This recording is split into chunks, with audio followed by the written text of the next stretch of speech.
am Brandon Lewis. I am Dylan Tenney. I am Erick Orduna. And this is The Odour of Chrysanthemums by D.H. Lawrence.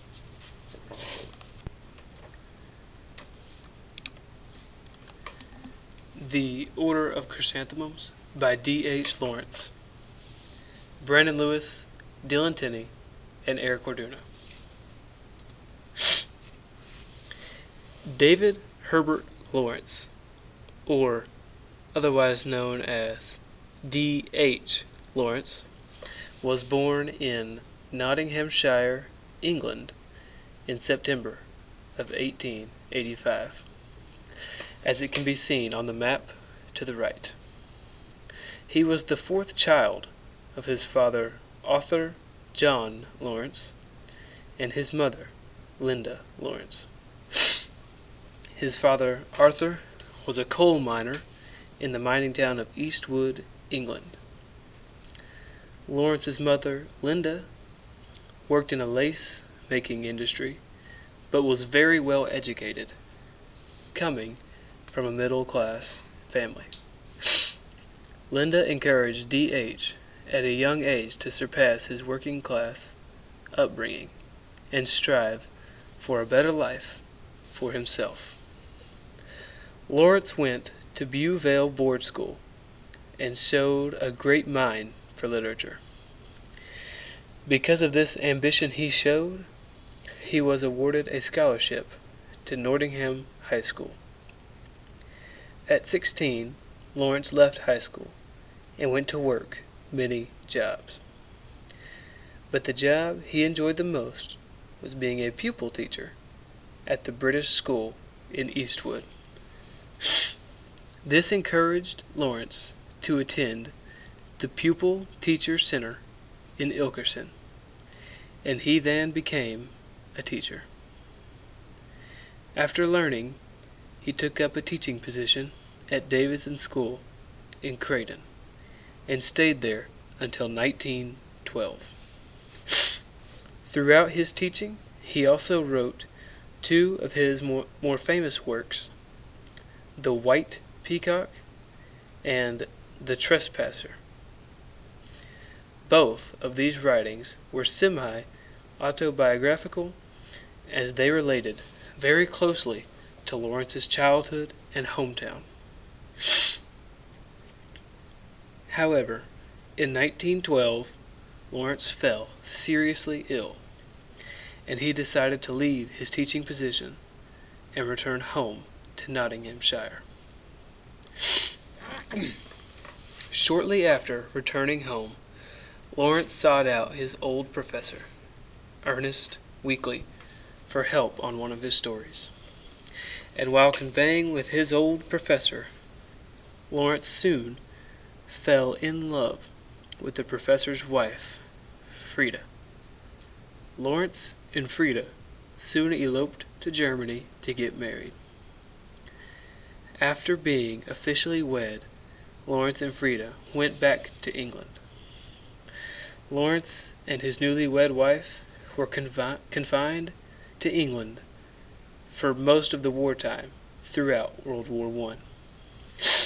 At the end of World War I, in 1919, they left England to start their extensive travels.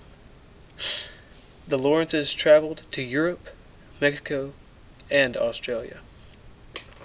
Lawrence returned to Europe in 1925, and his health problems were continuously a concern. On March 2nd, 1930, Lawrence passed away in France due to complications with tuberculosis.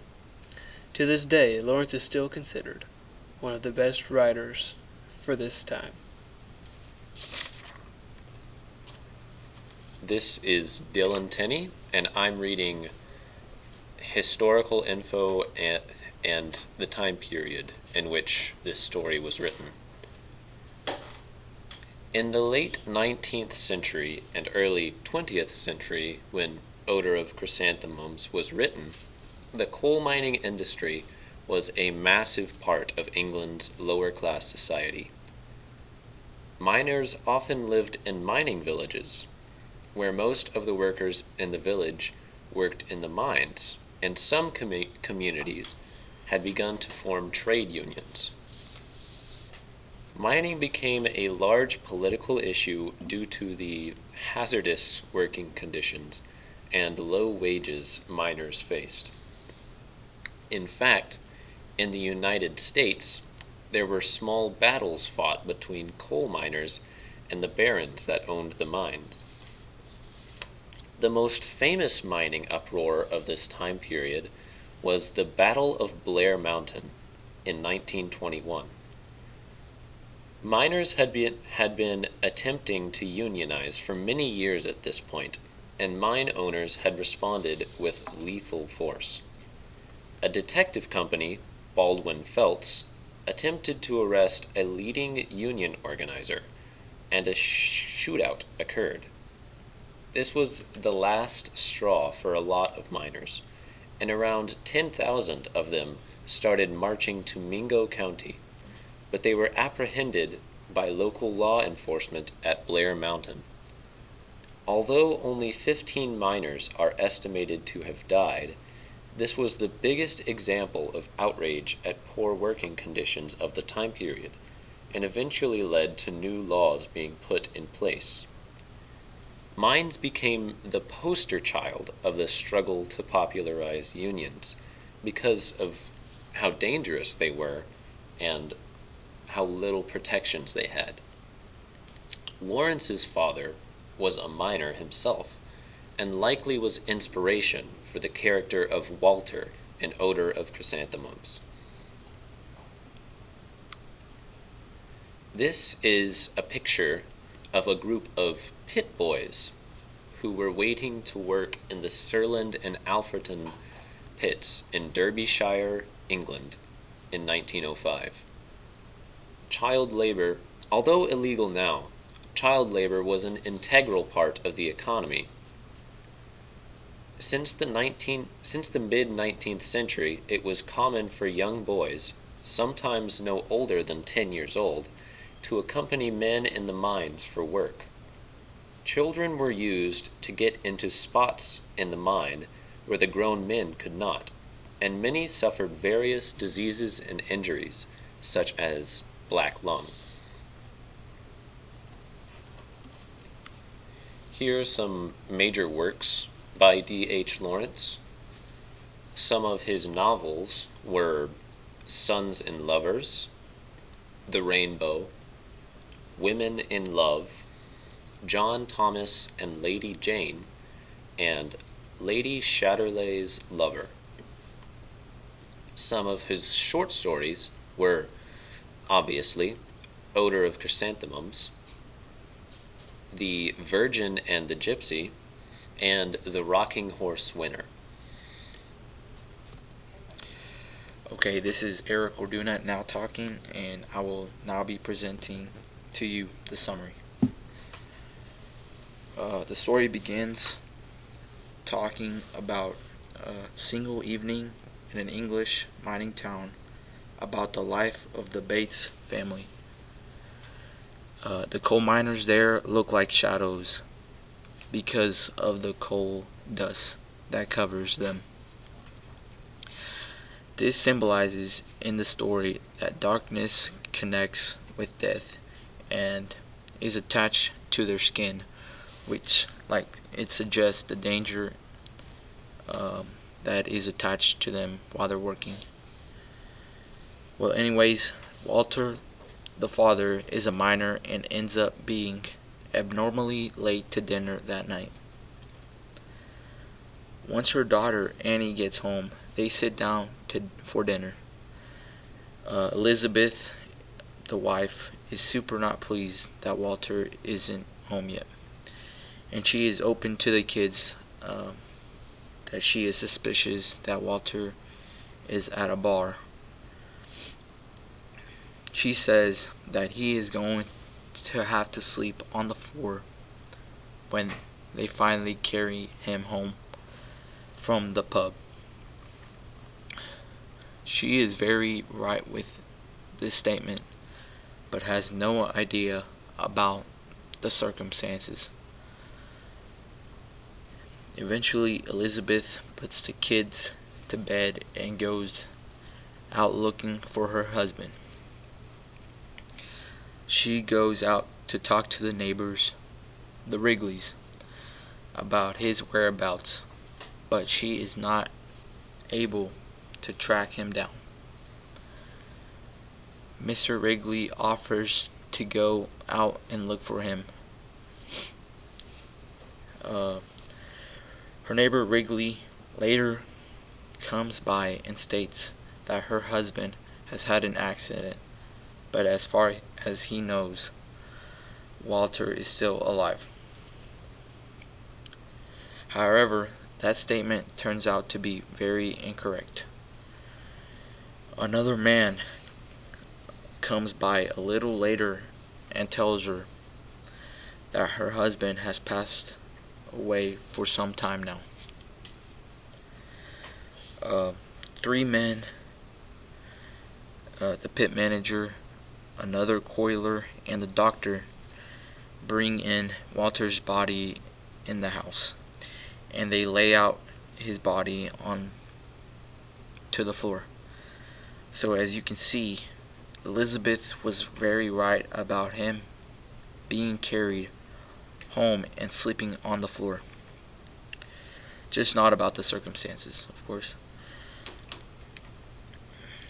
The story ends with Elizabeth reflecting about her marriage and the death of Walter and her family. She is scared of what comes for her after her husband's death. Oh yeah, and did I mention that she is also pregnant with her 3rd child? Talk about an unhappy ending. This is Brandon Lewis, now reading the interesting facts. The first interesting fact of how the Odour of Chrysanthemums seems to share some parallels with Lawrence's life. Lawrence was known to often write autobiographical stories, and the Odour of Chrysanthemums is nothing less than that. The story starts in the coal mining country of England, much like where Lawrence grew up. The father in the story, Walter, is a coal miner, just like how Lawrence's father was. The story goes on to see Walter dying in a serious coal mining accident.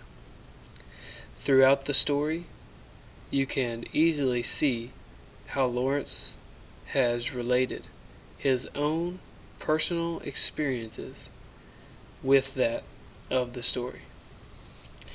His father is a coal miner, much like that of Walter in the story.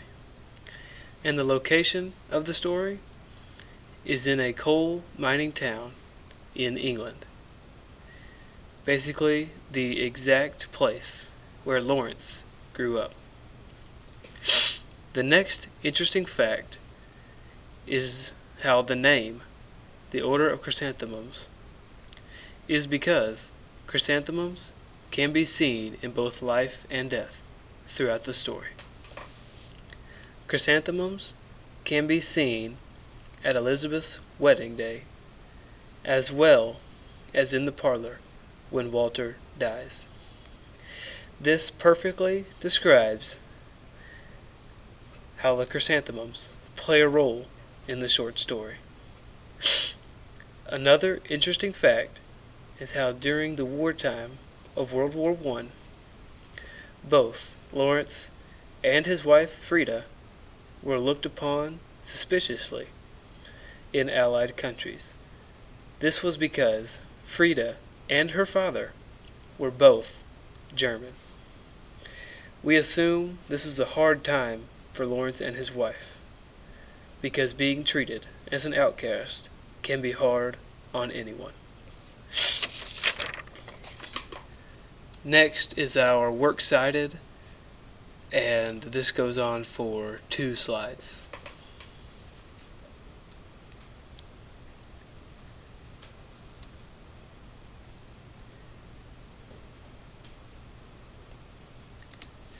On behalf of myself, Erick Orduna, and Dylan Tenney, we hope you really enjoyed this project.